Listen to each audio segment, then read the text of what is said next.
Introduction to Epistemology. At the beginning of Aristotle's work Metaphysics, he states, "All men by nature desire to know." But what does it mean to know? This is one of the questions that is addressed by the field of epistemology, and in this lecture we will introduce epistemology. Specifically, we will examine the meanings of the terms epistemology and knowledge, look at what it means to know, examine some of the questions which epistemology addresses, and discuss why such a field arose in the first place. The term epistemology is derived from the Greek word episteme, which means knowledge, and the suffix ology, which signifies the doctrine or study of. So by combining these two terms, it is apparent that the word epistemology means the doctrine or study of knowledge, but more commonly it is referred to as the theory of knowledge. What would a theory of knowledge consist of? Epistemology attempts to answer a number of fundamental questions. Some examples of these questions include, what is the nature of knowledge? What are the obstacles to the attainment of knowledge? What can be known? And how does knowledge differ from opinion or belief? Thus, when one is said to have an epistemology, it means that they have a theory which addresses such questions. How is knowledge obtained? Traditionally, philosophers have distinguished two main methods of knowledge acquisition. One way is through the senses or via one's experience. I can, for example, examine a plant, and through the experience produced by my senses come to know certain characteristics of it, such as its shape, size, smell, texture, and whether it produces fruits or flowers. Those who believe that this is the main way people obtain knowledge are called empiricists. However, as people have known for thousands of years, sometimes the information given to us via our senses is deceiving. For example, our senses seem to tell us the Earth is flat, but we now know such a belief to be false. So can our senses always be trusted? Furthermore, some contemporary philosophers have stressed that our bodies and sensory apparatus influence how we interpret the entirety of reality outside of us. For example, the way the world looks to a bat is likely quite different from the way it appears to us humans. Such speculation has led some to emphasize the important influencing effect that our bodies, and the sensory equipment we have evolved, have on our pursuit of knowledge about the world. Such speculations and skepticisms on the workings of our sensory apparatus have led some to suggest that there must be a way to obtain knowledge which can overcome or correct the sometimes illusory nature of our sense experience. Knowledge, it is posited, can also be obtained via the process of reasoning, and those who stress this route of knowledge acquisition are called rationalists. Often when people introduce epistemology, they do not take the time to examine what type of knowledge the field of epistemology is concerned with. But it is important to take the time to do this, given that there is more than one type of knowledge. Generally, epistemology has focused on what is called propositional knowledge, or knowledge of facts. Examples of this type of knowledge include statements such as, "I know that a giraffe has 4 legs," or "I know that 3 times 30 equals 90. Knowledge of facts, or propositional knowledge, can be contrasted to practical knowledge, which includes knowledge of how to drive a car or knowledge of how to play baseball. Practical knowledge is often called know-how because it is the ability to know how to do something. This type of knowledge is implicit or unconscious, and in fact is knowledge that we utilize every waking second of our lives. For example, we don't have to analyze and gain knowledge of how to walk down a flight of steps each time we encounter a new step. Instead, at an early age, we develop the practical knowledge of how to walk downstairs and unconsciously retain this knowledge for the remainder of our lives. Practical knowledge has typically not been the main concern of epistemology. However, some philosophers, most notably Martin Heidegger, have spent considerable time contemplating this type of knowledge, as he viewed it as a much more fundamental and important type of knowledge than propositional knowledge. An individual could be a genius in quantum physics. However, this knowledge would be virtually useless if the individual didn't have the practical knowledge of how to get out of bed in the morning. However, as we just said, traditionally the focus of epistemology has been on propositional knowledge. Even when Heidegger philosophized about practical knowledge, he was in fact trying to arrive at propositional knowledge about practical knowledge, or in other words, facts about our practical knowledge.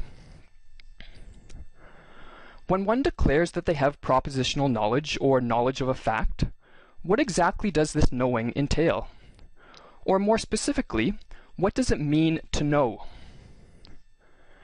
Nicholas Rescher provides an answer to this question in his book Epistemology, An Introduction to the Theory of Knowledge. He writes, "But what is propositional knowledge? It is emphatically not an activity or performance. You cannot answer the question, 'What are you doing?' with the response, 'I am knowing that Paris is the capital of France,' any more than you could say, 'I am owning this watch,' or 'I am liking roses.'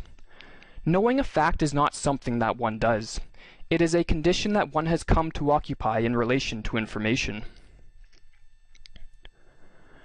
When one comes to occupy such a relation to information, thus attaining knowledge of a fact, epistemologists have often defined this propositional knowledge as justified true belief.